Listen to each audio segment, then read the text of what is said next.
Vous êtes porte-parole active de l'économie légère, un Selon vous, concept est-ce qui que n'est le pas service encore public et les connu de tous entreprises se aujourd'hui, je pense. mobilisent-ils Est-ce que vous pouvez Que vous nous sentez expliquer aujourd'hui que les nouvelles générations sont plus concernées et touchées par l'urgence Au climatique? regard de votre expérience, comment faire aujourd'hui pour promouvoir une communication efficace, amenant une mobilisation forte?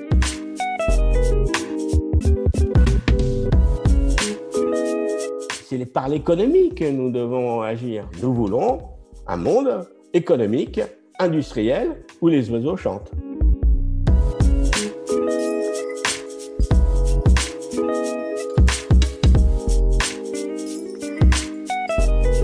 C'est un lieu pluridisciplinaire qui accueille bien sûr toute la jeunesse sur les questions environnementales, sur comment inventer une économie qui ne détruise pas les générations futures.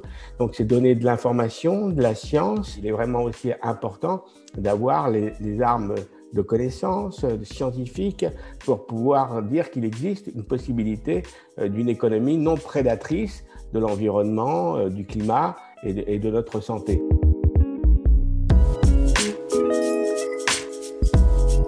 Moi, je crois que c'est par l'exemple. Par l'exemple des actions, on arrive à démontrer qu'un autre monde est possible. Je crois qu'il y a des exemples dans les associations, dans les collectivités, dans le monde de l'entreprise qu'il faut présenter davantage. Il faut aussi absolument pénétrer le monde de l'entreprise. L'entreprise, ce n'est pas l'empire du mal.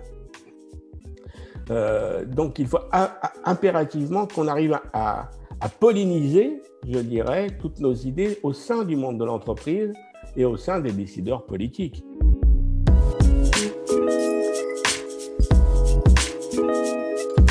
Non, parce que les cadres du service public ou du monde de l'entreprise ne sont pas formés face aux enjeux du péril climatique. Et si on donne à nos ingénieurs des paramètres pour dire vous ne devez pas, on doit sortir des énergies fossiles, on ne doit pas impacter sur la biodiversité, on doit inventer une économie du plus faible impact sur l'environnement. Et ils vont trouver, parce qu'on a des ingénieurs extraordinaires en France. Donc il faut promouvoir, je dirais, cette nouvelle révolution française. Il faut créer un Big Bang écologique pour créer une nouvelle économie. Pour dire, on va créer, je dirais, l'an 1 de la nouvelle ère sans fossiles. Ça fait des années qu'on devrait faire cela. À chaque fois, vous avez les gens de Bercy qui vont dire que c'est pas possible économiquement, etc., etc.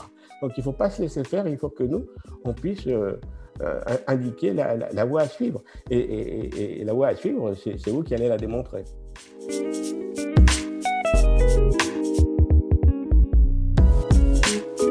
Le conseil que je vous donne, c'est de vous impliquer. Devenez des décideurs économiques, politiques, associatifs. Et justement démontrer par l'exemple qu'un autre monde est possible. Et si vous ne voulez pas devenir des décideurs économiques ou politiques, choisissez-les. Et bien sûr que l'avenir est entre vos mains. Et vous avez l'intelligence, la force, vous aurez forcément d'autres manières de faire. Parce que chaque temps impose une autre manière de faire. Il faut créer des coalitions, il faut s'assembler, il faut se rassembler. Il est vraiment temps que les gentils se rassemblent.